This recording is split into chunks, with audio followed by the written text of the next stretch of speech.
كل اللي هنحتاجهم هما 5 وحدات من الاستفندي او كمان 4 وحدات، وهنحتاج كمان قشره كده من قشر الاستفندي. تعالوا بينا بقى نشوف الطريقه بتاعتنا النهارده، ونشوف الكيكه الجميله بتاعت الاستفندي عملناها ازاي وطلعت في منتهى الجمال. يلا بينا نشوف الطريقه بتاعتنا، بس ما تنسوش تعملوا للفيديو لايك وشير.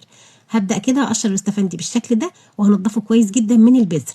زي ما احنا شايفين لازم نشيل البذر كويس جدا كده عشان ما يعملش مراره، واحنا بناكل الكيكه بتاعتنا كده نحس فيها بمراره. شلنا البذر كويس جدا كده ونضفنا الاستفندي من اي بذر فيه. قطعته كده قطع صغيره عشان يبقى سهل معايا وانا بضربه في الخلاط. ضفت بقى كده الكميه كلها في الخلاط كمان مع القشره بتاعه الاستفندي، ضربتها وصفيتها. وعندنا بقى احلى كوبايه عصير الاستفندي. جبت الخلاط وحطيت فيه كده 3 بيضات، طبعا بدرجه حراره المطبخ، معلقه صغيره من الفانيليا، كوبايه من السكر. هضيف كمان معلقه كبيره من الخل، ودي بقى كوبايه العصير بتاعه الاستفندي ضفناها هي كمان.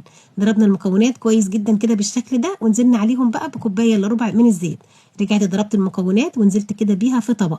نزلت كمان بكوبايتين ونص من الدقيق، وكيس من البيكنج باودر، رشه من الملح. قلبت خليط الكيك كده بالشكل ده كويس جدا، والفرن شغال عندي على درجه حراره 180.